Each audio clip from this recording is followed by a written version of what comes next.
शुरू। BA part 1 honours first paper के अंतर्गत एक इम्पोर्टेंट टॉपिक है इंडिफरेंस कर्व एनालिसिस।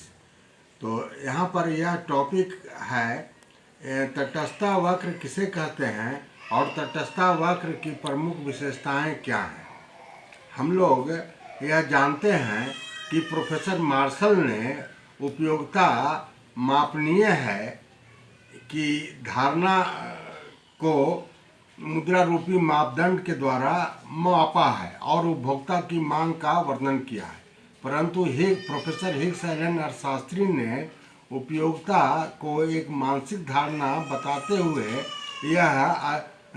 यह प्रमाणित किया है कि उपयोगिता को कार्डिनल मेथड अर्थात 1 2 3 4 5 एंड सो ऑन के द्वारा मापा या तौला नहीं जा सकता है, बल्कि उपयोगिता का विश्लेषण सिर्फ क्रमबद्ध पद्धति सूचक अर्थात प्राथमिकता दृष्टिकोण के आधार पर किया जा सकता है। इस आधार पर प्रोफेसर हिग्स एलन ने marginal rate of substitution, diminishing marginal rate of substitution, सीमांत प्रतिस्थापन की गिरती हुई दर के आधार पर तटस्थता वक्र का विश्लेषण किया है। इस प्रकार से अब यहाँ पर है कि तटस्थता वक्र किसे कहते हैं।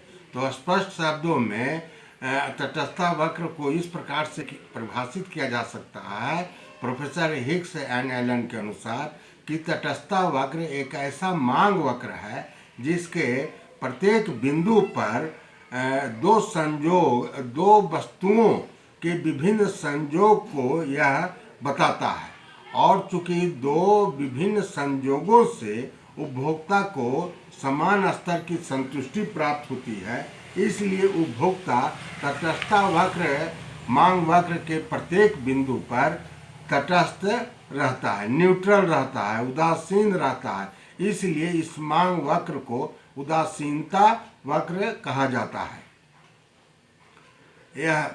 यह जो उदासीनता वक्र कहा जाता है। अब है कि इसको जैसे फिगर के अंतर्गत हमने जैसे दिया है, इसका पूरा नोट्स भी जैसे यहाँ टीचर वेबसाइट पर दिया हुआ है, कॉलेज के वेबसाइट पर दिया हुआ, तो इसको छात्रगण देखना चाहेंगे। और अगर कोई प्रश्न इससे संबंधित है, क्योंकि इसमें बहुत सारा फिगर है, जैसे बहुत कॉम्प्लिकेटेड एनालिसिस किया हुआ है, इसलिए इसको उनकी सरलता को देखते हुए स्पष्ट वर्णन हमने किया है। सरल बनाने का मैंने यथा प्रयास किया। अब है कि तटस्थता वक्र की प्रमुख विशेषताएं क्या हैं। अगर सीधा सीधी यह प्रश्न पूछा जाता है कि तटस्थता वक्र की प्रमुख विशेषताओं का वर्णन करें, तो यहाँ पर छात्राओं को चाहिए कि सर्वप्रथम छात्र तटस्थता वक्र की परिभाषा दें, अर्थात तटस्थता वक्र की धारणा किसे कहते हैं इसको बतावे, और तटस्थता वक्र की धारणा बताते समय वे मार्शलियन पद्धति का अवश्य ही वर्णन करें कि कार्डिनल मेथड के द्वारा उपयोगिता को जो मापा गया है मुद्रा रूपी मापदंड के द्वारा, वह एक इलुसिड धारणा है। और इस प्रकार से प्रोफेसर हिग्स ने क्रम सूचक पद्धति ऑर्डिनल मेथड के द्वारा उपयोगिता को मापने का प्रयास किया है, और जैसे यहाँ तटस्थता वक्र का विश्लेषण किया है। तो इसलिए तटस्थता वक्र एक ऐसा वक्र है जो कि दो वस्तुओं के विभिन्न संयोगों को बताता है, और तटस्थता वक्र के प्रत्येक बिंदु पर उपभोक्ता को समान स्तर की संतुष्टि प्राप्त होती है, इसलिए उपभोक्ता इसके प्रत्येक बिंदु पर तटस्थ रहने का प्रयास करता है।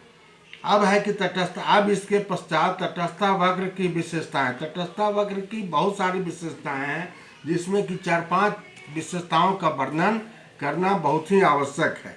नंबर 1 में है पहली विशेषता कि तटस्थता वक्र अर्थात इंडिफरेंस कर्व की ढाल जो है वह ऋणात्मक होती है, अर्थात कोई भी तटस्थता वक्र बाएं से दाएं की ओर झुकता हुआ चला जाता है। अर्थात देखते हैं कि 2 डायमेंशन डायग्राम के अंतर्गत ओ एक्स एक्सिस पर अमुक वस्तु जैसे m वस्तु की मात्रा को दर्शाया गया है, ओ वाई एक्सिस पर अक्ष पर n वस्तु की मात्रा को दर्शाया जा सकता है। तो जैसे जैसे ओ एक्स अक्ष पर x वस्तु की मात्रा में हम वृद्धि करते हैं तो ओ वाई की वस्तु की मात्रा में हमें कमी करना पड़ता है। इसलिए तटस्थता वक्र प्रत्येक बिंदु को मिलाकर जो बनता है एक ऐसा मांग वक्र बनता है जो कि बाएं से दाएं की ओर झुकता चला जाता है, अर्थात इसकी ढाल ऋणात्मक होती है। इसी प्रकार से इसकी दूसरी प्रमुख विशेषता है कि तटस्थता वक्र की ढाल उन्नतोदर होती है, अर्थात कॉन्वेक्स ऐसी वक्र is convex to the origin. Convex to माने जहां पर से तटस्थता वक्र प्रारंभ होता है तो उसके शुरुआती जो ढाल है वह अपेक्षाकृत खड़ा रहता है, स्टीप। जैसे पहाड़ पर चढ़ते हैं तो ऊपर की चोटी जो रहती है वह खड़ा रहता है। इसी प्रकार से तटस्थता वक्र का शुरुआती जो ढाल है वह खड़ा है और नीचे जाते हैं तो तटस्थता वक्र की ढाल जैसे चिपटा हो जाती है, फ्लैट हो जाती है। यह संक्षेप में marginal diminishing marginal rate of substitution, गिरती हुई प्रतिस्थापन की दर पर आधारित है। उदाहरण के लिए शुरू में उदाहरण के लिए बताता हूँ कि जैसे ओ एक्स अक्ष पर रसगुल्ला को दर्शाया गया है, ओ वाई अक्ष पर सिंघाड़ा की मांग की गई है। तो ओ एक्स अक्ष पर एक रसगुल्ला बढ़ाने के लिए ओ वाई अक्ष पर 3 सिंघाड़ा का परित्याग करने के लिए उपभोक्ता तैयार हो जाता है।